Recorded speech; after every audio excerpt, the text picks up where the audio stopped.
The crystal plate shattered against the marble wall, and three grown men flinched like children. Roman D'Angelo stood at the head of the table, his hands still trembling from the throw veins pulsing in his neck. Get him out of my sight before I do something I'll regret. The chef was already on his knees begging. Roman didn't even look at him. Before we go further into this story, please subscribe to the channel. Follow my story all the way to the end and comment the city you're watching from so I can see how far my story has traveled. The chef's name was Antoine, and he had cooked for presidents. He had cooked for kings. He had cooked for the kind of men who could buy small countries with a phone call. And now he was crawling across the marble floor of Roman D'Angelo's estate, trying to gather pieces of broken porcelain with shaking fingers, while the most feared man in 3 states stood over him, breathing like a bull. "Mr. D'Angelo, please," Antoine whispered. "Please, sir, I followed the recipe exactly the way." "Stand up." "Sir, I said stand up." Antoine stood. His white chef's coat had a streak of red sauce across the chest that looked in the dim light of the dining room like a fresh wound.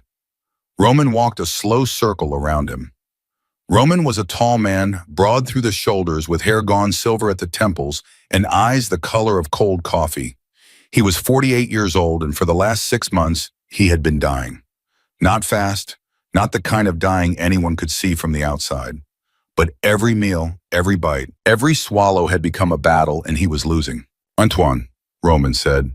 His voice had gone soft, which was the voice everyone in the house had learned to fear most. "How long have you worked for me?" 4 years, sir." 4 years, and in 4 years have I ever asked you for anything fancy, anything complicated? "No, sir." "Have I ever asked for foam, for gold leaf, for one of those little towers of vegetables you stack up like a child's building blocks?" "No, sir." "Then explain to me," Roman said, picking up a fork from the table and pointing it at the ruined plate on the floor. "Explain to me why every single thing you put in front of me tastes like it was cooked in a hospital. Explain to me why I can't keep food down. Explain to me why I'm losing weight, why my stomach burns, why I haven't slept a full night since November. Explain it to me, Antoine. I'm listening." Antoine opened his mouth, closed it, opened it again. His eyes were wet. "I don't know, sir." Roman set the fork down very gently on the table. The gentleness was worse than yelling. "Get out of my house." "Sir, my wife, my daughters, You'll get severance, you'll get a reference, you'll get whatever you need, but you will not cook in this house again. Marco, walk him out." Marco was the man who stood by the door. Marco was always by the door. Marco had hands like cinder blocks and a face that had forgotten how to smile sometime around 1998. He stepped forward and put one of those cinder block hands on Antoine's shoulder, almost gentle, the way a father might guide a child. "Come on, chef, let's go." When the door closed behind them, Roman sat down at the empty table. He sat down very carefully, the way a man sits when his bones hurt. He put both hands flat on the marble and stared at them. They were big hands. They had done a lot of things in their time, some of which he tried not to think about anymore. But right now they were trembling, and he couldn't make them stop. "Sophia," he said. The housekeeper appeared in the doorway like she had been waiting. Sophia had run the household for 11 years. She was 62, gray-haired, sharp-eyed, and she was the only person in the building who was not afraid of Roman D'Angelo. She had been there when his mother died. She had been there when his brother died. She had held him once in 2019 on the worst night of his life, and they had never spoken of it again. "Sir, find me someone." "Sir, with respect, we just lost. I don't want a chef. I want someone who can boil water without poisoning me. Pull from the staff. Pull from the agency. Pull from the street if you have to. Just find someone who isn't going to stand over me with a tasting spoon and a French accent and tell me about the herbs they imported from Provence." "There's the new girl," Sophia said. Roman looked up. "What new girl?" "Started this morning from the agency. She was supposed to begin with the upstairs cleaning, but..." "Bring her here." "Sir, she's a maid. She's not..." "Sophia." Sophia closed her mouth. She nodded once. She left. Roman sat alone in the dining room for the next 4 minutes, and during those 4 minutes he thought about his father. His father had died at 51 of a heart that had simply finally refused to do its job anymore. His father had been a hard man, the kind of man who built an empire out of nothing and never once said the word love to either of his sons. But Roman remembered very clearly sitting at the kitchen table when he was 7 years old, and his father coming home late from somewhere he didn't want to talk about, and his mother putting a bowl of soup in front of him. Just soup. Chicken carrots, a little parsley. And his father had sat there, and he had eaten, and at one point he had looked across the table at his wife, and he had said, "Anna, this is good." And his mother had smiled, and that had been the whole conversation. That had been the whole moment. Roman had not thought about that moment in 30 years. "Sir," he looked up. Sophia was standing in the doorway again, and behind her was a young woman. She was maybe 26, 27 at most. She was small, not short exactly, but built narrow like someone who had spent her life carrying heavy things up flights of stairs. Her hair was pulled back in a tight bun. Her uniform was new, still creased from the package. Her hands were folded in front of her, and Roman noticed because Roman noticed everything that her hands were not shaking. That was unusual. In this house, the hands always shook. "What's your name?" "Nina, sir. Nina Carter." "How old are you, Nina Carter?" 26. "Where are you from?" "South Carolina originally. I came up to New York 3 years ago." "Was?" She paused. It was the smallest pause, but Roman caught it. "My mother passed, sir. There wasn't much keeping me there." Roman studied her face. There was no pity-seeking in it. There was no performance. She had answered the question, and now she was waiting for the next one. "Do you know who I am, Nina?" "Yes, sir." "What do you know?" "I know you're a man who can make me disappear if I do something wrong, sir." The agency was very clear about the rules. Don't speak unless spoken to. Don't take photographs. Don't ask questions. Don't enter the East Wing. "I know my job, sir." Roman almost smiled. He didn't, but he almost did, and that was something he had not almost done in a long time. "Sophia tells me you start today." "Yes, sir." "I have a different first task for you, oh?" "Yes, sir." "Go to the kitchen. Cook me something, anything. I don't care what. I haven't kept a meal down in 4 days, and the man who was supposed to feed me has just been escorted off the property. So you're up, Miss Carter. Go feed me." For the first time, something flickered across Nina's face. It wasn't fear. Roman watched for fear, and he was good at finding it. This wasn't that. It looked almost like she was thinking. "Sir," she said, "may I ask one question?" Sophia inhaled sharply behind her. Roman raised his hand without looking away from Nina. "You may." "Are you sick, sir?" The dining room went very quiet. Roman D'Angelo had a particular relationship with that question. 6 different doctors had asked it. His personal physician had asked it. His lawyer in a roundabout way had asked it. His enemies, through their own quiet channels, had been trying for months to find out if it was true. And the answer to that question, depending on who was asking and why, was worth conservatively several $1,000,000. A maid he had met 90 seconds ago had just asked it. He should have had her thrown out. He really should have. Instead, he heard himself say, "Why do you ask?" "Because there's a difference, sir, between cooking for a man who's hungry and cooking for a man who's hurting. If I'm cooking for hungry, I'll make you something hearty. If I'm cooking for hurting, I'll make you something else. That's all I needed to know." Roman looked at her for a long time. "Cook for hurting," he said. She nodded once. "Yes, sir." "Sophia, take her to the kitchen. Give her whatever she asks for." "Yes, sir." They left. Roman sat alone in the dining room for the second time that morning. But this time his hands were not trembling. In the kitchen, Sophia opened the door and held it, and Nina walked in and stopped. The kitchen was the size of a small apartment. There was an 8-burner stove, 2 ovens, a wood-fired pizza oven that Roman had never used, a wall of copper pots, 3 refrigerators, a walk-in pantry, and an island of polished black granite long enough to land a small plane on.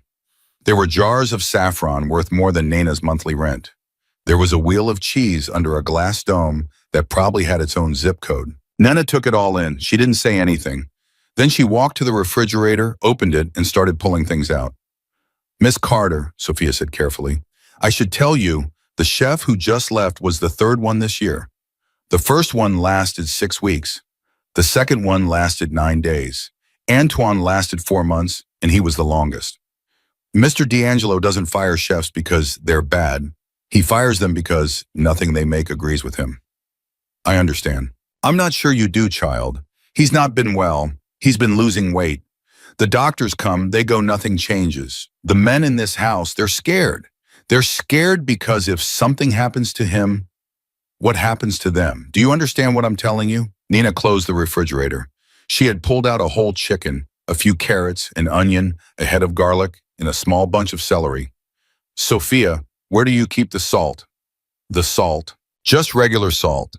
Not the pink stuff or the black stuff or the stuff in the wooden box. Just regular salt. Sophia stared at her. Then she walked to the pantry and came back with a blue cardboard cylinder of plain table salt, dusty on the bottom like no one had touched it in a very long time. Thank you, Nina said. And do you have bread, real bread, day old even? There's a loaf in the pantry from yesterday. Perfect. Could you bring me a small pot, please? Not the fancy one, the small one with the dent in the side. Sophia turned and looked at the wall of copper pots, and there, third row down, was a small dented pot that did not match anything else in the kitchen. She had no idea how Nina had known it was there. How did you? Because there's always one, Sophia. In every kitchen, there's one pot the chef doesn't use. That's the one I want. Sophia brought her the pot. For the next 45 minutes, Nina Carter cooked. She did not look at recipes. She did not weigh anything. She broke the chicken down with a knife that she sharpened on the back of another knife, the way Sophia's grandmother used to do it. She put the bones in the dented pot with cold water and an onion she had cut in half without peeling it, and she let it simmer. She did not skim the broth obsessively. She did not deglaze with white wine. She did not consult anyone. She hummed. Sophia noticed that. She hummed a song very quietly under her breath, and Sophia recognized it eventually as an old hymn her own mother used to sing while cleaning houses in Queens 40 years ago. When the broth was ready, Nina strained it. She shredded a small amount of the chicken into the bowl. She added carrots and celery she had cooked separately, soft enough to mash with a spoon.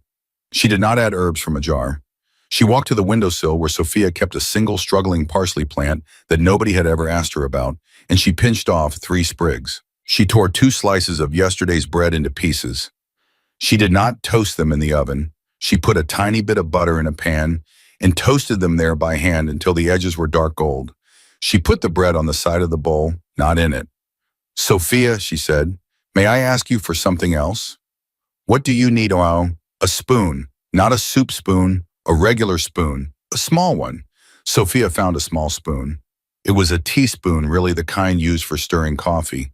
That's perfect. Why a small spoon? Nina looked up, and for the first time Sophia saw her smile. It was a small smile, but it was real. Because when somebody hasn't been able to eat for a long time, a big spoon is a threat. A small spoon is an invitation. Sophia stared at her. Where did you learn that? My mother. What did your mother do?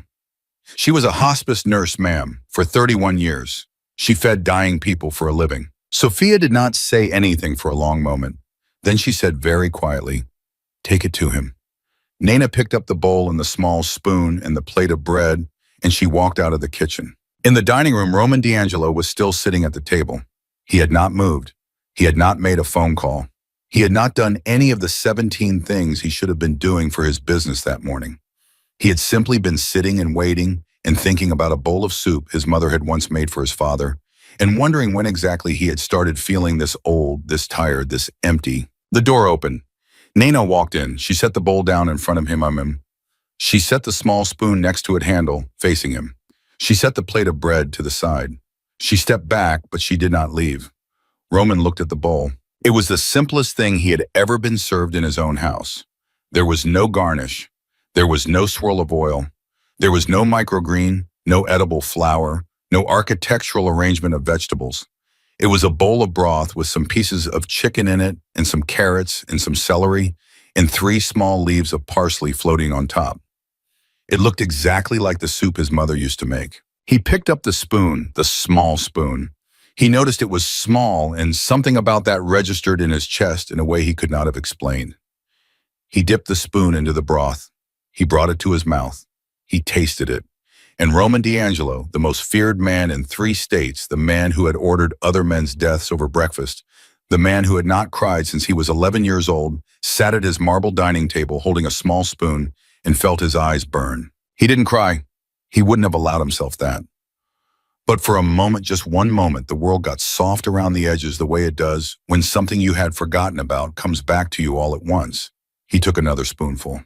He took another. He didn't speak. He didn't look up. He just kept eating slowly the way a man eats when he has not allowed himself to be hungry in a very long time. Nana stood by the wall, hands folded, and she did not say a word. She did not ask if he liked it. She did not ask if he wanted more.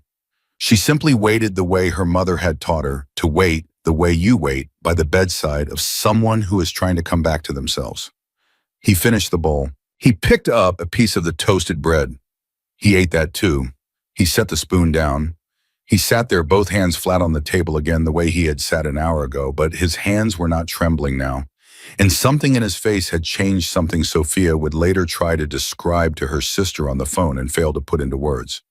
"Miss Carter." "Yes, sir." "Who taught you to cook like that?" There was a long pause. "My mother, sir." Roman nodded slowly.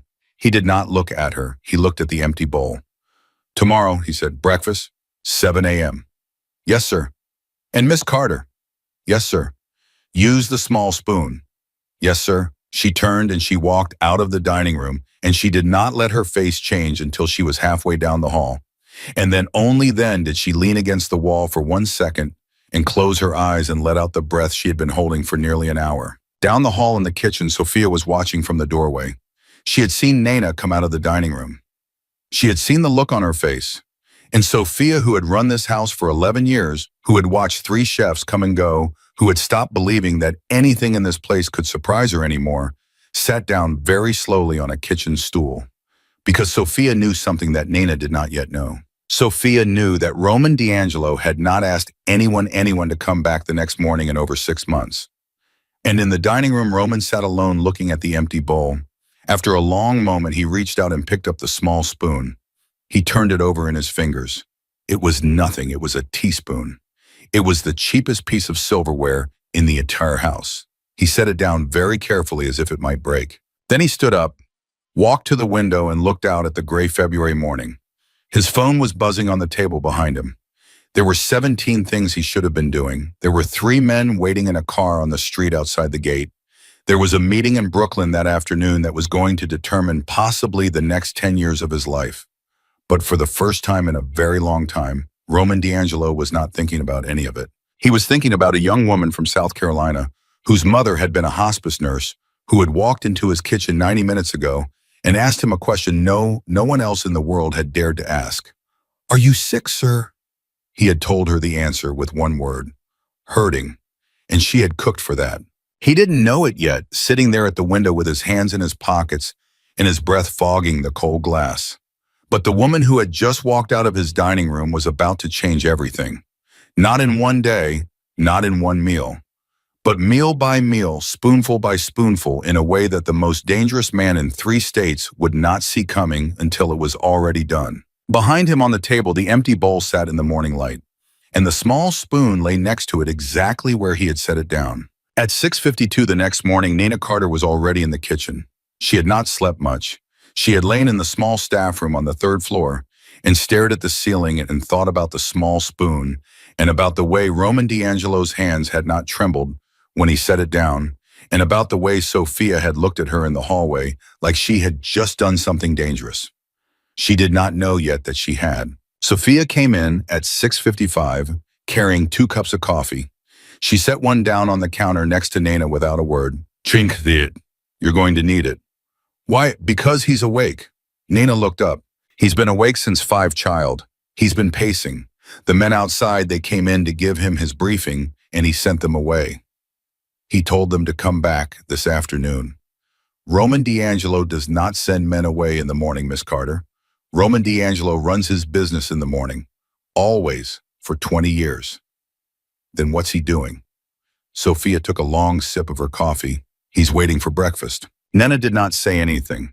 She turned back to the counter and started cracking eggs very carefully into a small ceramic bowl. "What are you making?" "Eggs, soft, with a piece of toast butter, no jam, and tea, not coffee." "He drinks coffee." "Not today, he doesn't." Sophia raised her eyebrows. "And how do you know that?" "Because his stomach is on fire, Sophia. I could see it in his face yesterday. Coffee will hurt him. Tea won't. Sophia watched her for a long moment, and then she did something she had not done in 11 years of running that house. She nodded. She nodded the way you nod at someone who knows what they're doing, and she stepped back and she let Nana work. At 7:02, Nana carried the tray into the dining room. Roman was sitting at the table in the same chair he had sat in yesterday. He was wearing a black shirt with the sleeves rolled up to his elbows and a watch that cost more than most cars, and he looked in the morning light smaller than he had looked yesterday. Not weak. Roman D'Angelo was never going to look weak, but less armored, less ready for war. Good morning, sir. You're 2 minutes late. Nina's hand froze on the tray for 1/2 of 1 second, and then she set it down in front of him. Yes, sir, I won't be tomorrow. He looked at her. There was something in his eyes that might have been the very beginning of a smile, but he did not let it get there. What did you bring me? 2 eggs soft scrambled, 1 piece of toast with butter, a pot of chamomile tea, and a small glass of water, sir. Just water, not iced. No coffee. No, sir. I drink coffee, Miss Carter. Yes, sir, I know. Then why didn't you bring me coffee?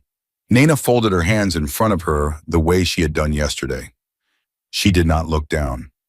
Because, sir, with respect, your stomach is hurting. Coffee is going to make it worse. If you want me to bring you coffee tomorrow, I'll bring it. But today, I brought you tea. In the doorway, Sophia made a small, sharp inhalation that nobody else heard. Roman picked up his fork. He did not say anything. He looked at the eggs. He looked at the tea. He looked at the small glass of water, which was room temperature, the way his mother used to bring it to him when he was sick as a child, because she said cold water shocked the stomach. He took a bite of the eggs. He chewed. He swallowed. He took another. Miss Carter. Yes, sir. Sit down. Nana did not move. Sir, there's a chair. Sit down. Sir, I'm not allowed to sit in the dining room. The agency was very clear. The agency works for me, Miss Carter. Sit down. She sat. She sat at the very edge of a chair, 3 seats away from him, with her hands folded in her lap and her back as straight as a board, and she waited. Roman ate slowly. He drank some of the tea. He didn't speak for almost 3 minutes. And then, without looking at her, he said, How long was your mother a nurse? 31 years, sir. And she taught you to cook this way? Yes, sir. Why? Nina took a breath. Because she said that when people are sick, well, see, food is the last thing they have control over. Everything else gets taken from them. Their strength, their privacy, their dignity. But food, sir, you can still choose. You can still say yes to a bite or no to a bite. So she said when you cook for somebody who's hurting you, don't put a mountain in front of them. You put 1 bite and then another, and you let them be the one who decides. Roman set his fork down very carefully. He looked at her for the first time since she had sat down. Your mother sounds like she was a remarkable woman. Yes, sir, she was. How did she die? Cancer, sir, pancreatic. She lasted 11 months. Did you cook for her? Every day for the last 7. He nodded slowly.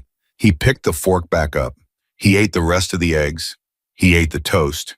He drank the entire pot of tea 1 cup at a time, and Nana watched and she did not say a word. And at the end of it, Roman D'Angelo had eaten more food in 1 morning than he had eaten in any single day of the previous 2 months. When he was done, he wiped his mouth with the napkin. He stood up. He looked down at her. Lunch at 1, the same way. Yes, sir. He started to walk out of the room. At the door, he stopped. He didn't turn around. Miss Carter. Yes, sir. Tomorrow morning, you may bring me coffee, a small cup, with cream, no sugar.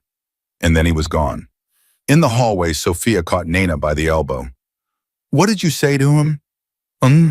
Nothing. He asked about my mother. He asked about your mother, yes. Sophia put a hand to her own chest and she stood there for a long second. Miss Carter, I have known that man for 11 years. He has not asked anyone in this house about their mother.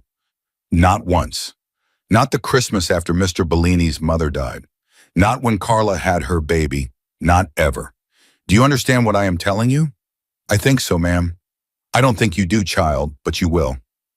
That afternoon around 3 o'clock, the first thing went wrong. A man came to the house. His name was Vincent Russo. He was Roman's underboss, his closest associate, the second most feared man on the property when Roman was in residence, and the most feared when he was not.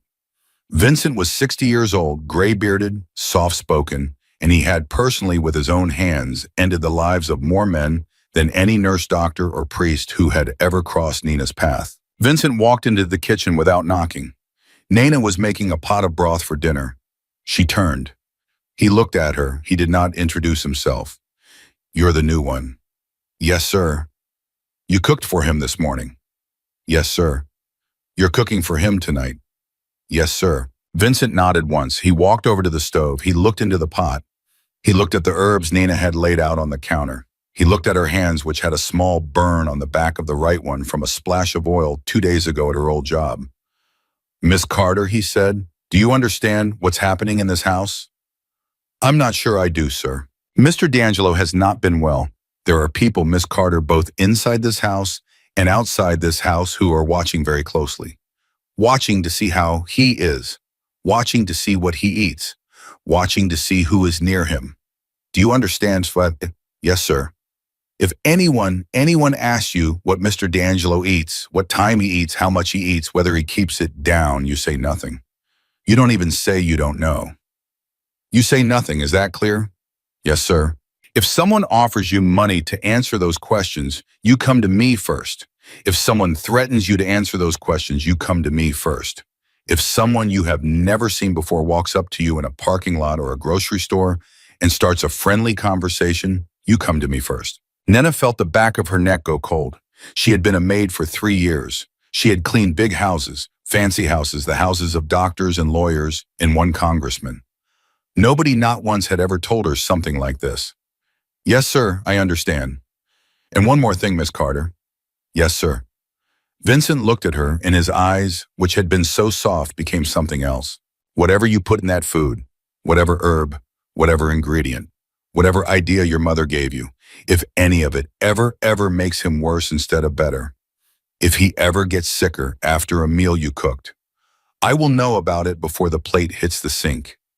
Do you understand what I'm telling you, child?" Nina's hands were trembling now. They had not trembled in front of Roman, but they were trembling in front of Vincent. "Yes, sir, I understand." "Good," Vincent said, and just like that his face went soft again. He nodded. He turned. He walked out. Nina stood at the stove for a long moment with her heart hammering. Then she turned the heat down on the broth, and she walked very fast down the hallway, and she found Sophia in the laundry room. "Sophia." Sophia looked at her. "He came, didn't he? He thinks I might be poisoning him. He thinks everybody might be poisoning him, child. That's his job." "Sophia, I'm a maid. I'm a maid from Charleston. I cleaned houses for an agency for 3 years. I make $800 a week. I cannot be in the middle of whatever this is. Listen to me."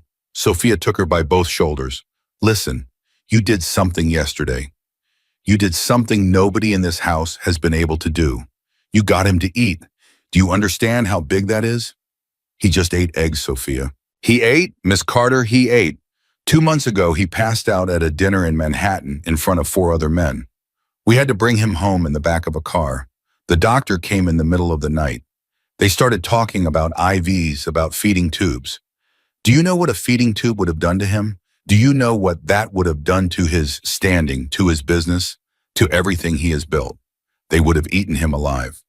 Miss Carter, the men outside this house, the moment they smelled weakness. So no, he did not just eat eggs. He ate. He kept it down. He asked for lunch. He asked for breakfast tomorrow. He asked you to sit down at his table, child. Do you have any idea what that means?" Nina was crying. She had not realized she was crying until Sophia reached up and wiped her cheek with one careful thumb. "I don't know what to do." "You do what your mother taught you. You cook for hurting. And you come to me before anybody else. If anyone in this house asks you anything that doesn't sit right, are you listening?" "Yes." "Now go finish that broth. He'll want it at 6. At 6 o'clock, Nina brought the dinner in. She brought the same kind of meal as yesterday, but slightly different. This time the broth was beef instead of chicken, and there were small, soft pieces of potato in it, and the bread was a different shape because she had bought it fresh that afternoon from a small Italian bakery Sophia had told her about. Roman ate it. He ate all of it. When he was done, he set the spoon down. He looked at her. He said, "Sit down, Miss Carter." She sat. He poured her a glass of water from the pitcher on the table, and he set it in front of her and Nana Carter, who had grown up in a single-wide trailer outside Charleston, sat at the dinner table of one of the most dangerous men in the United States, and she took a sip of water and in her hand shook only a little. "Vincent came to see you today." "Yes, sir." "What did he say?" "He told me to be careful." "He told you what would happen if you weren't?" "Yes, sir." Roman nodded slowly. He reached across the table and he picked up the small spoon. He turned it over in his fingers the same way he had done yesterday. "Miss Carter, I'm going to tell you something and I want you to listen very carefully." "Yes, sir." "Vincent Russo is not a bad man. He is a man who has spent his entire life keeping me alive. He has done things for me that I will not describe to you and that you do not want to know. When he warned you today, he warned you because, as he wanted to. He could have done many other things instead. Do you understand? I think so. You are now in a position, Miss Carter, that no maid in the history of this house has ever been in. You feed me. That is not a small job. That is right now in the state I am in the most important job in this entire household. More important than the security, more important than the cars, more important than anything except the work I do at this table." He tapped the table once. "If something were to happen to me, Miss Carter, if I were to become more ill, if I were to pass, do you understand what would happen to the people in this house?" "No, sir." "Nothing good." The room was very quiet. "I am telling you this," Roman said, "not to frighten you. I am telling you this because you need to understand the size of what you have walked into. You did not apply for this job, Miss Carter. The job found you. And starting tomorrow, you will be paid 4 times your current salary. You will move out of the staff room. There is a small apartment over the garage. It is yours. Sophia will bring you the keys." "Sir, I am not finished." "Yes, sir." "You will not under any circumstance leave the property without telling Sophia. You will not under any circumstance give your address to anyone outside this house. You will not give your phone number, your last name, your previous address, or any detail of your life before this morning to anyone you do not know. If anyone asks you who you work for, you say you work in private service and you change the subject. Is that clear?" "Yes, sir." "Good." He set the spoon down. "Now, tell me about your mother." Nana blinked. "Sir, your mother, the hospice nurse, tell me about her." Nana opened her mouth. She did not know what to say. She was sitting at the dinner table of a man who had just told her she was now possibly the most important employee in his entire empire. He was asking about her mother. "She was kind, sir. She was tired. She worked too hard. She raised me by herself. She used to sing while she cooked hymns mostly. And she was not a religious woman in any other way, but she sang them. She had bad hands, arthritis. By the end, she could barely peel a carrot. So I would peel them for her, and she would tell me how. She would say, 'Not so thick, baby, not so thick.' And I'd peel them thinner, and she'd say, 'That's right, that's the way.'" Roman did not look away from her. "What was her name?" "Marilyn, sir, Marilyn Carter." "Marilyn Carter," he said almost to himself. "Marilyn Carter taught her daughter to feed a man like me. I don't think she ever imagined it, sir." "No," Roman said. "I don't suppose she did." He stood up. He walked to the window, the same window he had stood at the morning before, and he put his hands in his pockets. "Miss Carter, I had a meeting today that I have been putting off for 3 weeks. I had it this afternoon. I had it because for the first time since November, I did not feel like I was going to be sick in the middle of a sentence." He did not turn around. "That is what you did. You, with your eggs and your tea and your small spoon." "Sir, You can go, Miss Carter. Breakfast at 7. Coffee like I said, small cup. Cream, no sugar." "Yes, sir." She stood up. She gathered the dishes. She walked very carefully to the door. She had one hand on the door frame when his voice came soft behind her. "Miss Carter." "Yes, sir." "Thank you." The dishes shook in her hands. She did not turn around. She did not trust her face to be the right face. "You are welcome, sir." She walked out. In the kitchen, she set the dishes in the sink. She put both her hands on the edge of the counter, and she leaned over, and she let out a long, shaking breath. Sophia came in behind her without saying anything. She stood next to her at the sink. After a long moment, Sophia said very quietly, "He thanked you." "How did you know?" "Because the door was open, Miss Carter. And in 11 years, I have never heard him say those words to a member of staff." Nina closed her eyes. Down the hall, Roman D'Angelo stood at the window. His phone was in his hand. He had not looked at it. He was thinking about a woman named Marilyn Carter who had died of pancreatic cancer in South Carolina, whose name no one in his world would ever know, whose hands had been ruined by arthritis, who had taught her daughter to peel carrots thin. He pressed a button on his phone. He held it to his ear. "Vincent, it's me." There was a pause. "The girl, Nina Carter, from this morning." Another pause. "I want everything. Where she's lived, who she's lived with, what she's done, what she's been paid, what she's said to anyone about this house. I want it by tomorrow night." He listened. "No, she's not in trouble. I want to know who she is. I want to know if she's real." He listened again. "Vincent, if she is real, if everything she said is true, then I want you to know something. I want you to know it now so there is no confusion later." He looked out at the darkening evening at the gate at the long driveway that led out to the road that led out to the world. This girl is not to be touched, not by us, not by anyone, whatever happens. Do you understand? He listened one last time, and then he nodded once to no one, and he ended the call. He stood at the window for a long time, and in the kitchen, Nina Carter was just beginning to wash the dishes, humming very quietly her mother's old hymn under her breath. The hymn was still on Nina's lips the next morning, when Sophia walked into the kitchen with a manila envelope under her arm and a face that did not match the soft gray dawn outside. "Miss Carter." "Good morning, Sophia." "Sit down, child." Nina set down the wooden spoon. She did not sit. "What is it?" "Sit down." She sat. Sophia put the envelope on the counter between them, and she did not open it. "Mr. Russo brought this an hour ago. He said to give it to you. He said you were to read it before breakfast. He said Mr. D'Angelo asked for it and that you should know what's in it before you walk back into that dining room." "What's in it?" "You, Miss Carter, your whole life, everywhere you've lived, every house you've cleaned, your mother's hospital records, your father's name, which you said you didn't know." Nina's hand froze halfway to the envelope. "My father's name. It's in there. Sophia, I never told anyone. They don't ask child, they find." Nina opened the envelope. Inside was a thin stack of papers, very neat, paper-clipped at the corner. Her name at the top of the first page. Her social security number. Her mother's full name and dates. Her 3 previous addresses. The agency she'd worked for. The clients she'd cleaned for, including the congressman. Her bank balance, which was $412. Her father's name on the second page in plain black type. A man she had met exactly twice in her life and had not spoken to in 19 years. Her hands were shaking. "Sophia, why is he doing this?" "Because Miss Carter last night, after you walked out of that dining room, he made a phone call. And in that phone call, he told Vincent Uso to leave you alone, forever. Whatever happens, he gave you his protection. Do you understand? No, he doesn't give that. Not to staff, not to anyone outside the family. The last person he gave it to was his nephew who passed 3 years ago. Before that, his mother. Before that, his brother. That is the company you are now in." Nina closed the folder. She put both her hands flat on top of it. "I need a minute." "You have until 7.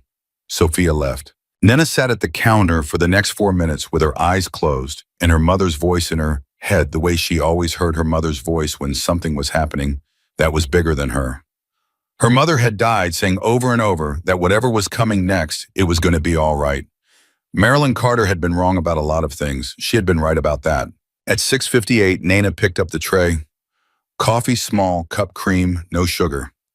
1 soft boiled egg, a piece of toast cut diagonally the way her mother used to cut it, because her mother had said a triangle of toast looked friendlier than a square.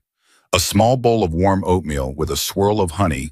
No salt, because she had read once on the back of a magazine in a doctor's office that honey settled the stomach faster than sugar. She walked into the dining room. Roman was already there. He was wearing a charcoal gray suit, no tie, and he looked this morning like a man who had slept. His eyes were clearer. The skin under them was less gray. "Good morning, Miss Carter." "Good morning, sir." "Sit down." She set down the tray. She sat. "You read the file?" "Yes, sir." "Anything in it that surprised you?" "My father's name." "Anything else?" She thought about it. She thought about it carefully. "You have my mother's hospital records." "Yes." Why do you have my mother's hospital record, sir? Roman picked up the small spoon. He looked at it the way he had been looking at that spoon for 2 days now. Because Miss Carter, when a stranger walks into my house, and that stranger does something that nobody else has been able to do for me in 6 months, I have a choice. I can either decide she is a miracle, or I can decide she's a very good actor sent here by someone who wants me dead. There is no middle ground, and the longer I wait to decide, the more it costs me. Sir, I'm not, I know you're not Miss Carter. I know that now. The records tell the truth. Your mother existed. Your mother died of pancreatic cancer at the Medical University of South Carolina on a Wednesday morning in March. Her hospice nurse signed the certificate. Her daughter was the only person at the bedside. That daughter is sitting at my dinner table this morning. I know. Nana did not say anything. She was looking at her hands. Eat your egg, Miss Carter. Sir, you set the trap for two. You always do. You think I haven't noticed? Eat your egg. The toast is yours. The coffee is mine. She looked up. There was on the tray exactly enough food for 1.5 people. She had not realized she was doing it. She had been doing it for her mother for so long that her hands had simply automatically set the tray that way. A little extra, always a little extra. She picked up the toast. She took a bite. She had not eaten breakfast in 2 days. Roman ate his egg. He drank his coffee slowly in small sips, the way someone drinks coffee when they have not been allowed to have coffee for a long time. When he was done, he sat back in his chair and he looked across the table at her and he said, Miss Carter, I'm going to ask you a question and I want you to answer it honestly. Yes, sir. Are you afraid of me? She paused. She thought about it. She thought about the man at the head of the table who had thrown a plate at a wall on Monday and had almost cried into a bowl of soup that same afternoon. A little, sir. Good, you should be. Yes, sir. But not as much as you were on Monday. No, sir. Roman smiled. It was small. It was barely there. But it was the first real smile he had let onto his own face in front of another human being in close to a year, and Nana saw it and she did not look away from it. Lunch at 1. Yes, sir. And Miss Carter. Yes, sir. Sophia is taking you to your new apartment after breakfast. Your things will be moved by noon. There is a phone in the apartment. If anything happens that you don't understand, you pick it up. It only calls one number. Do you understand? Yes, sir. Go on. She went. The apartment was on the second floor of the garage building, 100 feet from the main house. 2 rooms, a small bathroom, a kitchen the size of a closet, and a window that looked out over the back garden, where Roman's mother had once, according to Sophia, kept a vegetable patch with tomatoes and basil, and 3 rows of corn that had never once produced an actual ear of corn, but that she had loved anyway. The apartment had a bed, a dresser, a couch, a table. There was a small framed photograph on the wall by the door. Nina went over to it. It was a black and white picture of a woman holding a bowl of pasta smiling at the camera. Underneath in faded ink, somebody had written Anna 1971. Sophia came up behind her. That's his mother. Why is it here? Because this was her apartment, child. This is where she lived for the last 2 years of her life after his father passed. She didn't want to be in the big house. She said it was too quiet without him, so she moved out here, and Mr. D'Angelo had it remodeled for her, and she lived here until the morning she died. Nina's eyes went hot. Sophia, I can't live here. You can, child. He picked this apartment for you. He picked it on purpose. Why, Joe? Because Miss Carter, his mother, used to cook for his father. Just like that. The way you cook. Bread and broth and a little parsley. And she was the only person in his entire life who fed him without being afraid. Do you understand what he is telling you by putting you here? Nina did. She understood. She just couldn't make her mouth work to say it. The first crack in everything came 2 days later. It was Friday afternoon, just past 2 o'clock. Nina had served lunch and was washing the small pot in the kitchen sink when Marco, the man who stood by the door, came in moving fast. Marco never moved fast. Marco moved at one speed, and that speed was the speed of a man who had decided long ago that running was undignified. He was running now. Miss Carter, where's Sophia? In the laundry. What's wrong? Get her now and come to the office, both of you. He was gone before she could ask what office. In the office at the end of the east hallway, Roman was sitting behind his desk. Vincent Russo was standing by the window. There was a third man in the room. Somebody Nana had never seen before in a black coat holding a cell phone. Roman's face had gone back to the way it had been on Monday morning. The same color, the same hardness. The softening of the last 3 days was gone. "Miss Carter, sit down." She sat. Sophia stood behind her chair. "There has been a problem." "Sir, the man who delivers our produce, the man you bought your bread from at the bakery on Tuesday, the cousin of the woman who runs the dry cleaner that handles our linens. 3 people, Miss Carter. 3 people in the last 48 hours have been approached in the parking lots of their places of business by men they did not know. And those men have been asking the same question." Nana's mouth went dry. "What question, sir? Who is the new girl?" The room was very quiet. "How did they find out about me?" "That Miss Carter is what we are trying to determine." Vincent. Vincent stepped forward. He did not look angry. That was the part that frightened her most. He did not look angry. "Miss Carter, since you came to this house, who have you spoken to outside this property?" "Nobody, sir. Nobody but the people I had to. The man at the bakery, the lady at the produce stand, the cashier at the small grocery on 5th where I went on Tuesday afternoon. I was there for 6 minutes. I bought tea. I paid in cash. I didn't speak to anyone." "Did you call anyone, text anyone?" "I called my aunt in Charleston on Wednesday night. She is the only family I have. I did not tell her where I was working. I told her I had a new job in private service, and the family was kind. That was all." "How long was the call?" 11 minutes. "Did you say his name?" "No, sir. I would never." "Did you describe the house?" "No, sir." Vincent looked at Roman. Roman did not look at her. Roman was looking at a piece of paper on his desk, and his hand was very still on top of it. "Miss Carter," Roman said, "there is something you do not know. I need to tell you now, because if I don't, you will not understand why what I'm about to say is happening." "Yes, sir." "For 7 months there has been a man, not a friend, a competitor. He has been waiting for me to die. He has been so confident I am going to die that he has already twice made moves on territory that is mine, on people who work for me, on contracts that bear my name. He is the reason I cannot afford to be sick, Miss Carter. Not in front of anyone, not for a single hour." "Yes, sir." "On Monday, when you walked into this house and you cooked for me, and I ate the men who watched me eat at the front door of the restaurant on Tuesday night, reported back to whoever they report to. Whoever sent them realized that something has changed in my house. I am being seen at meetings again. I am eating again. I look better. I sound better. And that means somebody is doing something here that has changed everything. Sir, they are going to find out it's you, Miss Carter. They may already know. And once they know, you will become very quickly a piece on a board in a game that has nothing to do with you. They will try to take you. They will try to bribe you. They will try to hurt you. They will try, depending on how desperate they get, to do other things. Do you understand? Nana's hands were on the arms of the chair. She could feel the wood under her palms. She could hear her own heartbeat in her ears. Sir, I should leave. I should go. I should get on a bus tonight. I should... No. The word stopped her cold. He had said it without raising his voice. He had said it the way a door closes. Sir! Roman finally looked up at her. His eyes were the color of cold coffee, the way they had been on Monday. But they were not cold now. Miss Carter, if you leave this house tonight, you will be dead before Sunday. Do you understand? They will not believe you walked away.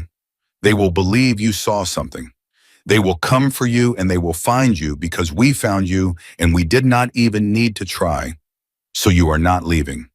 Then what am I doing, sir? You are staying. You are cooking. You are not going to the bakery anymore. You are not going to the produce stand. You are not going anywhere. Whatever you need will be brought to you. Sophia will go in your place when there is shopping. Marco will be at the apartment door. The phone in your apartment is now, as of an hour ago, connected to 2 numbers instead of 1. The first is mine. The second is Vincent's. You will not call your aunt in Charleston for the next 2 weeks. You will write her a letter. We will mail it from Atlanta. Nana was nodding. She was not aware she was nodding. And Miss Carter. Yes, sir. There is one more thing. I owe it to you to tell you. Yes, sir. If this man, the one who is watching, decides that you are valuable to me, and he decides to come for you the way that men like him sometimes come for women, then there are 2 outcomes. The first is that we stop him before he gets to you. The second is that he gets to you and then he uses you against me, and then I do something that I have spent my entire adult life trying not to do, which is to start a war. I have not started a war in 22 years, Miss Carter. I would start one for you. I want you to know that, not because I am trying to frighten you, but because you deserve to know what you have walked into. Sir, let me finish. Yes, sir. You did not ask for this. You walked into my house on Monday morning to clean upstairs bedrooms. You ended up in front of me by accident because a chef threw a tantrum and I was hungry. You did a kindness for me that you had no obligation to do. You cooked me a bowl of soup, Miss Carter, and you brought it to me with a small spoon, and you told me without saying it that you saw what nobody in this house has been able to see for 6 months, which is that I am a man and I am sick, and I am tired, and I have not been touched by another human being in any kind way in longer than I can count. Nana was crying. She did not know when she had started crying. So no, Miss Carter, you are not going anywhere, and neither am I.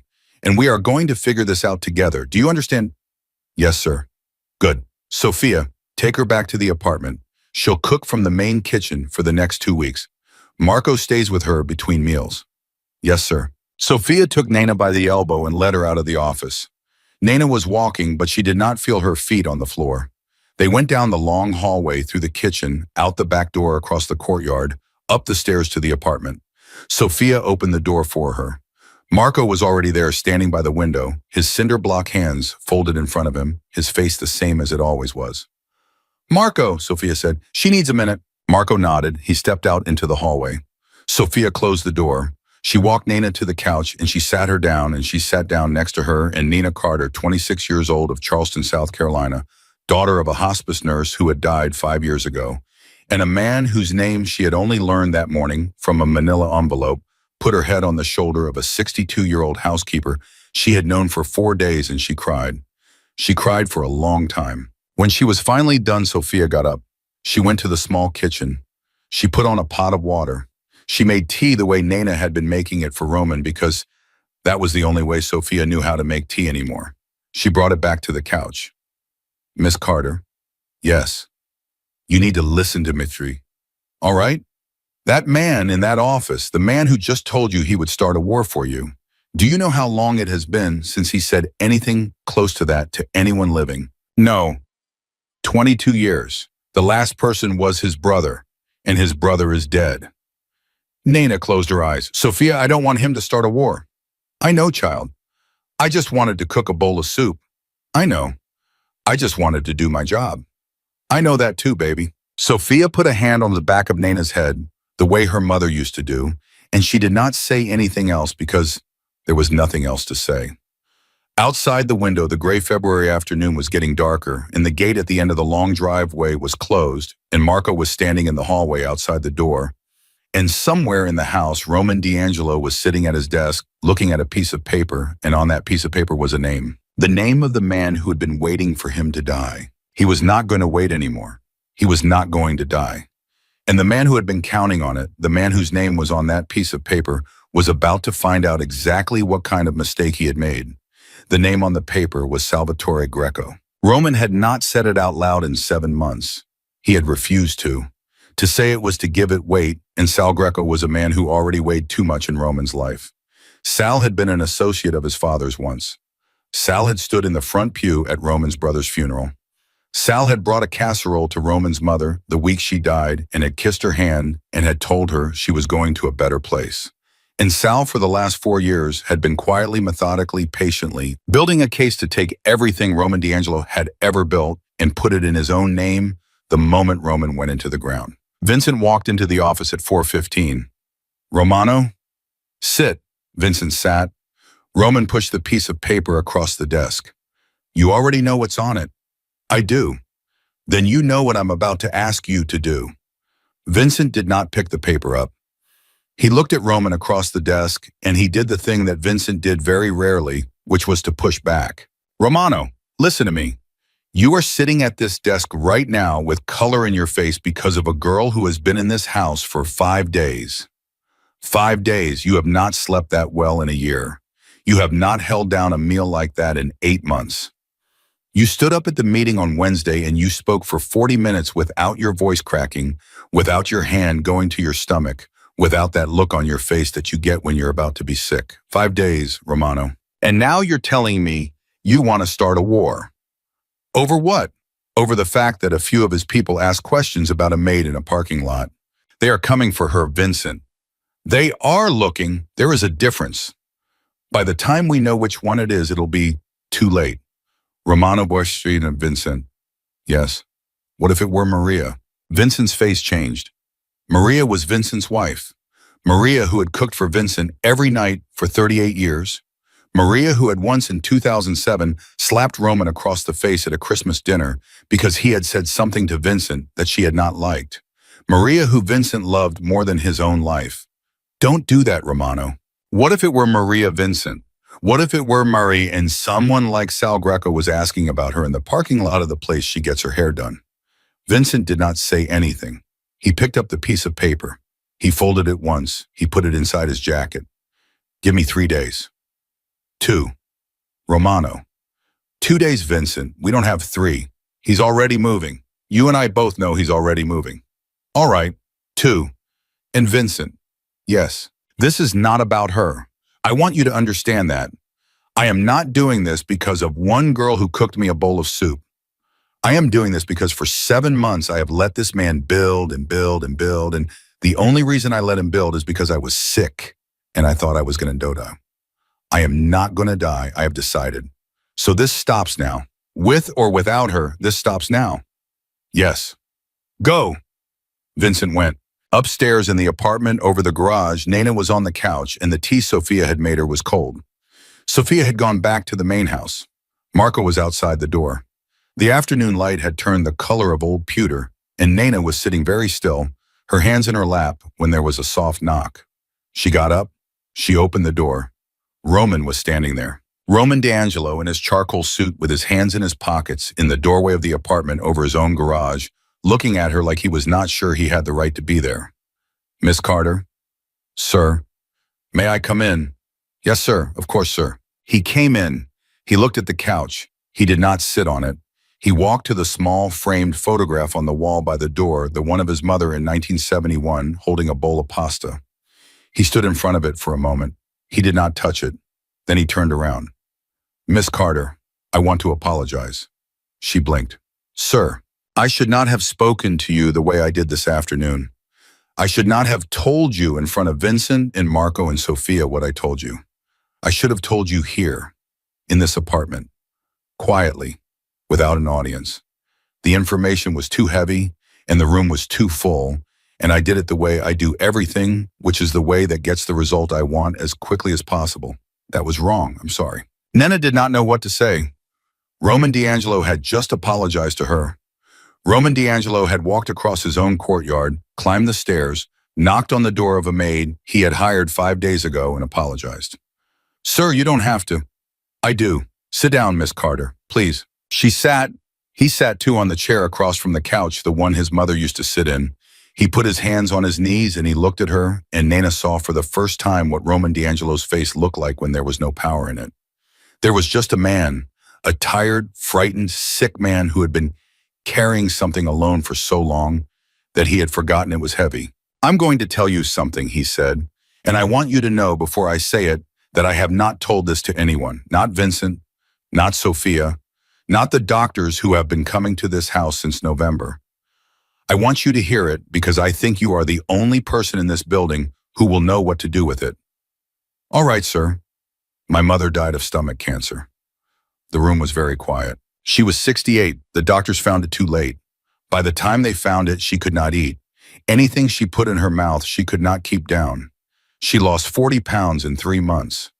By the end, she was a shadow of herself. And the worst part of it, Miss Carter, the part I never told anyone, the part that has stayed with me for 9 years, is that I could not feed her. I tried. I brought her things, soft things, the things she used to like, pastina, custard, the pears she used to make in the fall. She could not eat any of it. She would smile at me and she would take a bite, and then she would have to go to the bathroom and bring it back up.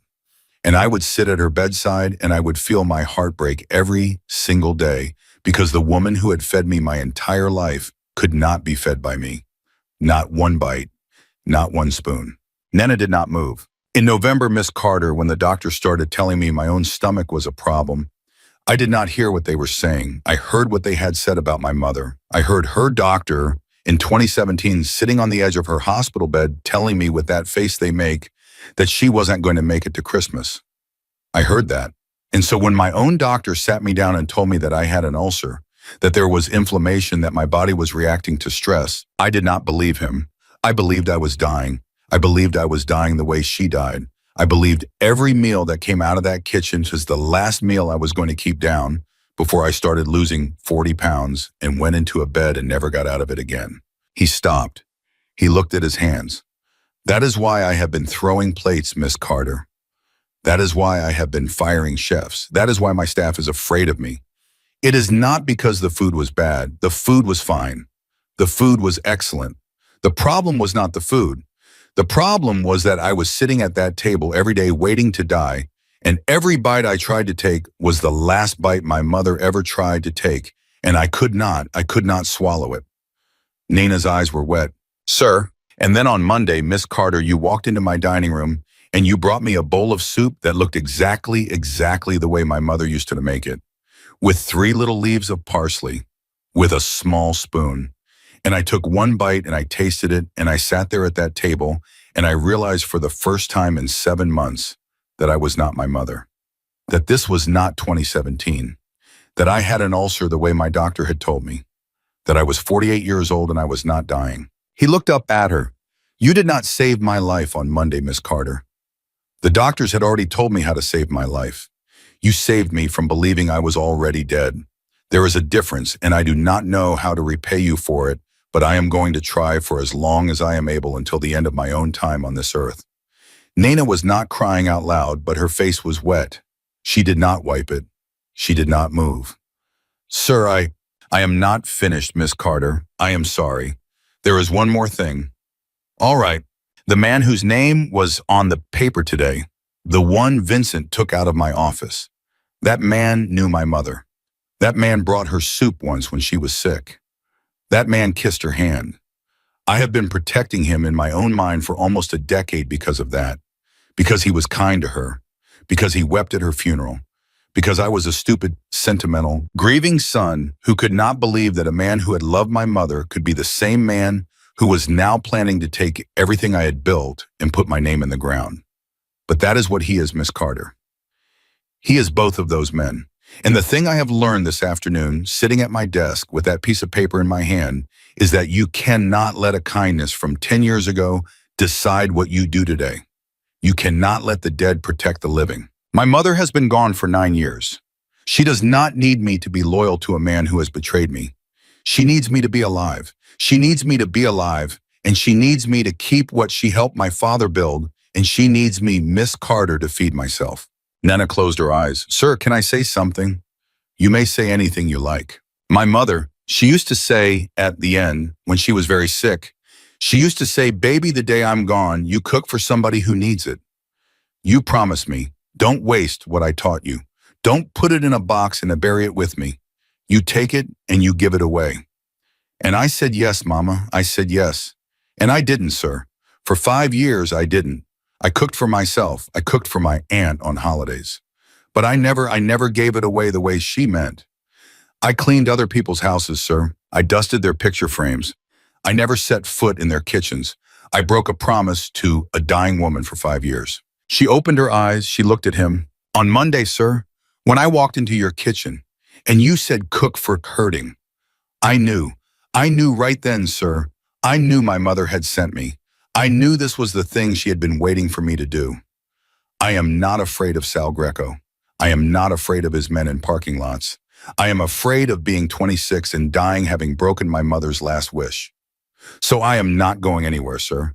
Not because you said I can't, because I won't. I won't leave this kitchen until you are well, sir. I made my mama a promise, and I am keeping it. The room went very quiet.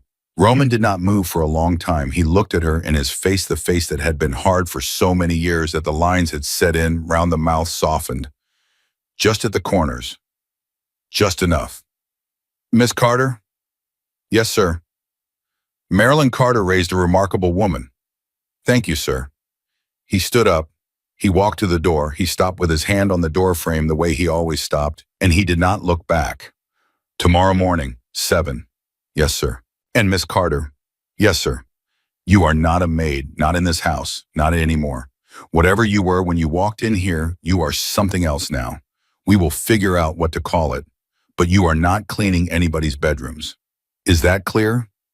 Yes, sir. He closed the door behind him. He went down the stairs. He walked across the courtyard, and Marco, who had been standing in the hallway, did not say a word as he passed. Roman went into the main house into his office, and he closed the door, and he sat at his desk, and for the first time in 9 years, he allowed himself to think about his mother without looking away. The next 2 days were the longest 2 days Nana Carter had ever lived. She cooked. She did not leave the property. She wrote a letter to her aunt, which Sophia took from her hand and gave to a man who put it in his pocket and walked out the front gate and got into a car that drove south on the interstate. She made soup. She made pasta with butter and parmesan, the way Anna D'Angelo had once made it because Sophia had described it to her and she had figured out the rest. She'd made a pot of beef stew on the second night and Roman ate 2 bowls of it, and when he was done, he wiped the bowl with a piece of bread and he looked across the table at her and he said, "Miss Carter, my mother could not have done it better." And Nana felt for one long moment that she was not in a mansion in New York, but in a small kitchen in Charleston, and her own mother was at the stove and everything was all right and everything was where it should be. On the night of the second day at 11:43, Vincent Russo walked into Roman's office. He did not knock. He did not need to. It's done. Roman did not look up from the book he was reading. It was a book of poems his mother used to keep on the kitchen counter. He had not opened it in 9 years. He had opened it that morning. Tell me. He's at his sister's place in Long Beach, has been since Thursday. He thinks nobody knows. We have a man in the kitchen and a man in the garage. If you say the word, it happens before sunrise. Roman closed the book. He set it on the desk. He looked at Vincent. Don't. Vincent's face did not change, but his shoulders, which had been ready, eased slightly. Romano, don't kill him. Then what? Bring him here. Vincent stared at him. Romano, we have not done that in 20 years. We do not bring people here. This house is the one place. Bring him here, Vincent, to the front parlor, but tomorrow morning, 11. I want him sitting in the chair my mother used to sit in. I want him to look at her picture on the wall. I want him to hear what I'm going to say to him. And then I want him to walk out of here on his own 2 feet and disappear. He will go to Florida. He will retire. He will play golf and he will eat at restaurants where the waiter calls him Mr. Greco. He will not ever set foot in this state again. He will not ever speak my name to anyone. And if he does, then Vincent, then we will do what we did not do tomorrow. Vincent was silent for a long moment. Why, Maiden? Roman picked up the book of poems. Because Vincent, my mother would not have wanted me to kill the man who once brought her soup. She would have wanted me to send him away. She would have wanted me to remember that he loved her even if he no longer loved me. So we are going to send him away, and we are going to do it quietly, and then we are going to be done with him forever. Vincent stood there for a long second, and then he nodded once very slowly. You're a different man this week, Romano. I know. It's going to take some getting used to. For all of us. Vincent left. Roman sat at his desk for a long time. He looked at the book of poems. He looked at the photograph of his mother on the bookshelf, the small one, the one he had not been able to look at in years. And then very slowly he reached for his phone and he dialed a number. And after one ring, Sophia answered. Sophia? Yes, Mr. D'Angelo. Tell Miss Carter I'd like to see her in the morning, before breakfast. 6:30, in the kitchen. Yes, Mr. D'Angelo. And Sophia. Yes. Thank you for staying. All these years. There was a long pause on the other end of the line, and then in a voice he had heard her use exactly once before on the worst night of his life. In 2019, Sophia said, It has been my honor, Romano. He set the phone down. He did not move for a long time, and outside the window, the lights in the apartment over the garage were still on, and a young woman was at the small kitchen sink washing a wooden spoon, humming an old hymn under her breath. And she did not yet know that in the morning the man who had hired her 5 days ago to clean upstairs bedrooms was going to ask her before breakfast to do something that nobody in his life had ever been asked to do before. At 6:28, Nana walked into the kitchen. Roman was already there. He was standing by the long granite island in shirt sleeves, no jacket, with his hands resting flat on the stone. There was no coffee on the counter. There was no tray. There was just Roman standing in his own kitchen, waiting for her. "Good morning, Miss Carter." "Good morning, sir. Sophia tells me you didn't sleep much." "No, sir." "Neither did I." She did not know what to say to that, so she said nothing. She walked to the counter, and she reached for her apron, and she had the strings in her hands when Roman said very quietly, "Don't." She stopped. "Sir." "Leave it. Sit down, Miss Carter." There was a stool at the corner of the island. She sat. He did not sit. He stood across from her with the granite between them, and he looked at her, and Nana saw in his face something she had not seen there before. Not softness, not fear, something else, something steadier. Something a man's face does not show until he has finally decided what he is going to do with the rest of his life. At 11 o'clock this morning, he said, "A man is going to walk into this house. He is going to come through the front door. He is going to sit in the chair where my mother used to sit. His name is Salvatore Greco." Nana felt her stomach drop. "Sir, I am not bringing him here to hurt him. I am not bringing him here to threaten him. I am bringing him here to send him away. He is going to leave my house this afternoon, and he is going to leave my state by tomorrow morning, and he is going to leave my life forever." "Yes, sir. I want you in the kitchen when he is in the parlor. I want you in this room. I want the door open, and I want you to cook, Miss Carter. I want the smell of food in this house when he sits in that chair. I want him to smell what my mother used to make. I want him to remember her.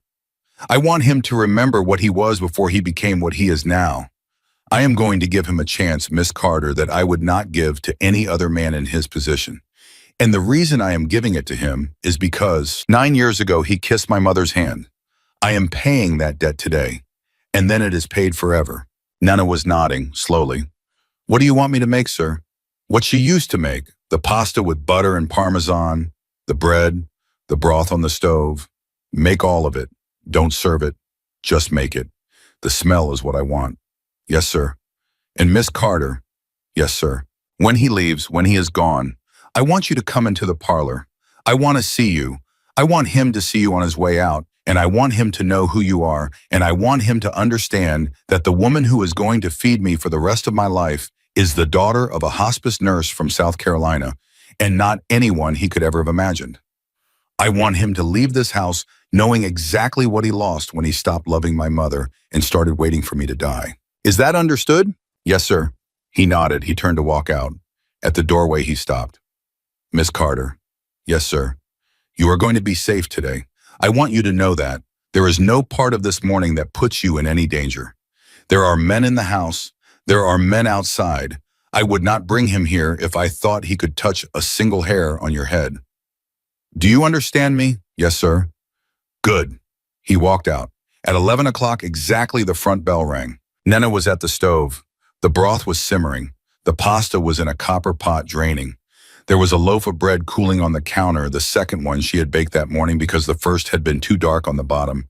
And she had made it again the way her mother had taught her to make it again, no matter how tired you were, no matter who was waiting. The kitchen smelled like a house she had grown up in. It smelled like a Sunday. It smelled like every good thing Marilyn Carter had ever stood over a stove to teach her. In the front parlor, Roman was already in his chair. Sal Greco was brought in by Vincent. Sal was 71 years old. He was a small man, a thin man with white hair combed back from a high forehead, and the kind of careful, deliberate movements of someone who had learned decades ago never to make a quick gesture in the wrong room.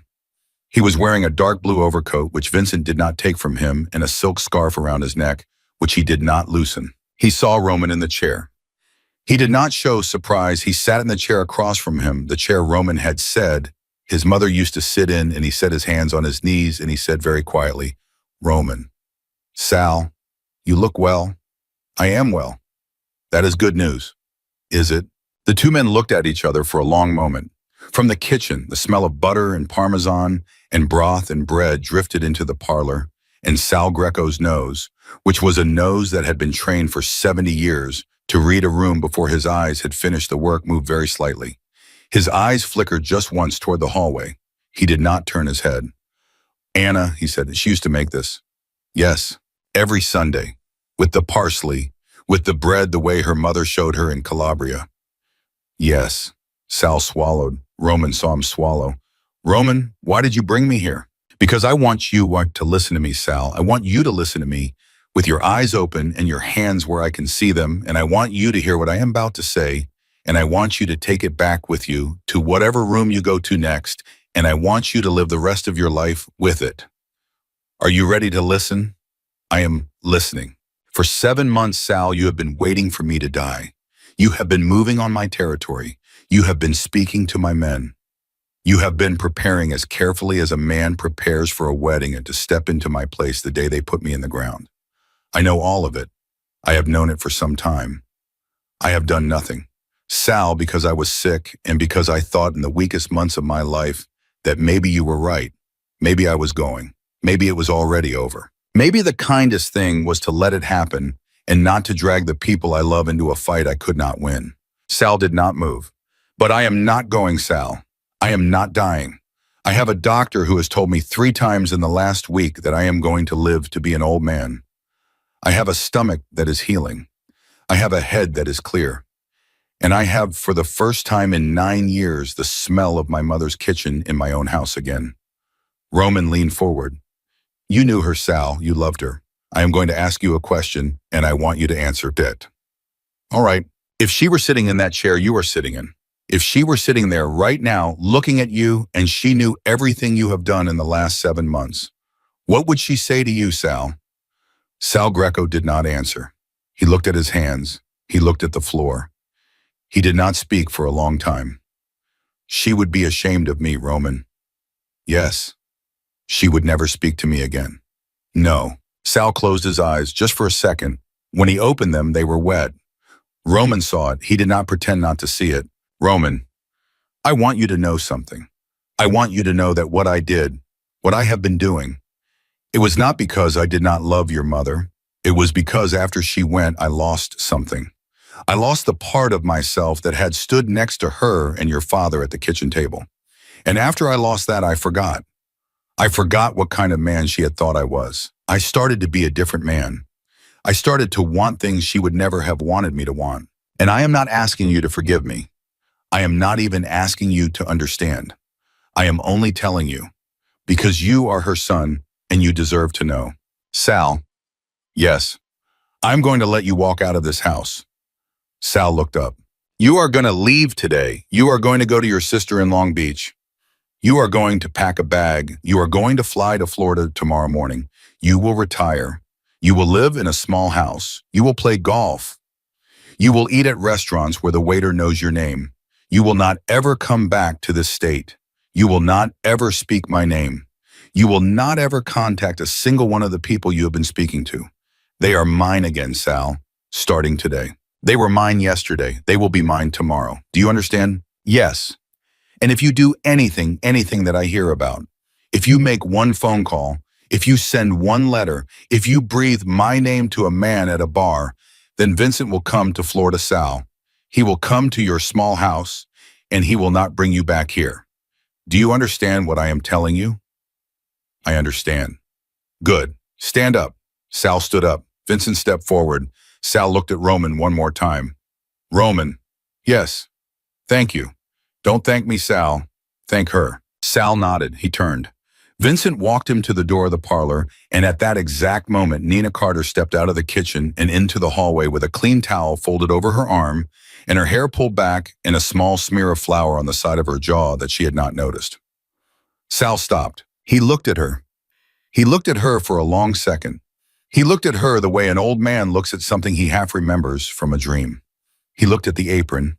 He looked at her hands, which were the hands of a woman who had been working in a kitchen all morning. He looked at her eyes, which were dark and steady and not afraid of him, even though he was the most dangerous man who had ever walked through that hallway in 9 years. Young lady, sir, did you make that bread? Yes, sir. Who taught you? Nana looked just for 1 second at Roman, who was still in the parlor, watching them through the open door. He gave her the smallest nod. My mother, sir. Sal Greco closed his eyes. When he opened them, he reached out very slowly and he took Nina's hand. He held it just for a moment. He did not kiss it. He did not say anything else. He let it go. And then he walked out of the house past Marco, past the men at the gate, into a black car, and the car drove down the long driveway and through the gate and out of Roman D'Angelo's life forever. Nina stood in the hallway for a moment with her hand still raised. Then she let it drop. Roman walked out of the parlor. He came up next to her. He did not touch her. He stood beside her, and they both watched the gate close, and for a long time neither of them spoke. Miss Carter? Yes, sir. It's done. Yes, sir. Are you all right? I think so, sir. Good. Come on, let's eat. They went into the dining room. Sophia brought the food. Vincent came in. Marco came in. For the first time in 11 years of running that house, Sophia set the table for 5. Roman sat at the head. Vincent sat on his right. Nina sat on his left. Sophia sat across from her, which Sophia had never in her entire life done. Marco sat at the foot of the table, which Marco had never in his entire life done either. And the 5 of them ate the pasta with butter and parmesan and the bread and the broth, and at one point Vincent told a story about Anna D'Angelo from 1989, and Roman laughed, and Sophia, who had been in that house for 11 years, who had never seen Roman D'Angelo laugh at a dinner table, put her napkin to her face. It was a long lunch. It went into the afternoon. When it was over, Roman walked Nina back to the apartment over the garage. Marco walked behind them. At the bottom of the stairs, Roman turned to her. Miss Carter? Yes, sir. There is one more thing I have not told you. I should have told you earlier. I am telling you now. Yes, sir. My mother in 1971, the year of that photograph in your apartment, was 26 years old. She had just come to this country from Italy. She did not speak English. She got a job in the kitchen of a hotel in Brooklyn, and she worked there for 2 years.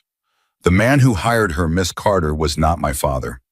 The man who hired her was a man who had a wife and 3 children in a house in New Jersey, and he gave my mother a job because his wife had told him that morning to stop being a coward and to do one good thing for somebody before he died. That man was my grandfather, Miss Carter. My father's father. He did not know my mother. He did not know what would happen. He gave a young woman a job in a kitchen. 2 years later, she met his son. 2 years after that, I was born. Nina did not say anything. Sometimes, Roman said, the smallest decisions a person makes in their life turn out to be the largest decisions a family ever has. My grandfather did not know when he hired my mother that he was building me. He did not know when he gave her a chance that he was giving the next 40 years of his family's life a shape. He just gave a woman a job in a kitchen. Sir, on Monday morning, Miss Carter, I almost sent you back to the agency. Sophia stood in this hallway and she told me about you, and I almost said no. I almost said, get me someone older. I almost said, get me a real chef. I almost made the smallest decision of the morning, the smallest decision of my whole life, and I almost made it the wrong way. But I didn't. I said, bring her in. And you walked into my dining room, and you saved me. He took something out of his pocket. It was the small spoon, the teaspoon, the one she had brought him with the first bowl of soup. I want you to have this. Sir, that's just... I know what it is, Miss Carter. I know exactly what it is. It is the smallest spoon in this entire house. And it is the most important thing in this entire house. It belongs to you now. I want you to keep it. I want you to keep it for the rest of your life. And someday, Miss Carter, when you are an old woman and somebody you love is hurting, I want you to use this spoon, and I want you to think of an old man named Roman D'Angelo who was so afraid of dying that he forgot how to live, and who was reminded by a young woman from South Carolina that the smallest spoon in the right hands can save a man's life. She took the spoon. Her hands were steady. Thank you, sir. No, Miss Carter. Thank you. For all of it. Forever. Thank you. He turned. He walked back to the main house. Marco followed him. Nina stood at the bottom of the stairs for a long time holding the small spoon. Then she went up to the apartment and she set it on the small table by the window. And she sat down on the couch and she pulled her knees up under her chin and she cried very quietly the way her mother had taught her to cry, with no sound. The way you cry when something good has happened and you cannot quite believe it. She cooked for him every day after that. She cooked for him for 11 years. She cooked for him on the day his ulcer finally healed, and she cooked for him on the day Vincent Russo retired and moved to a small house in Connecticut to be near his grandchildren. And she cooked for him on the day Sophia, at 73, finally agreed to stop running the household and to simply, for the first time in her adult life, sit. Nana cooked for Sophia too after that, every Sunday. Sophia lived in the apartment over the garage eventually. Nana moved into a bigger one near the back. Marco lived in a house at the front gate with a wife he had married against everyone's predictions at the age of 59. Roman D'Angelo never married. He never had children. But the house was full of people every Sunday, every holiday, every birthday of every person who worked there.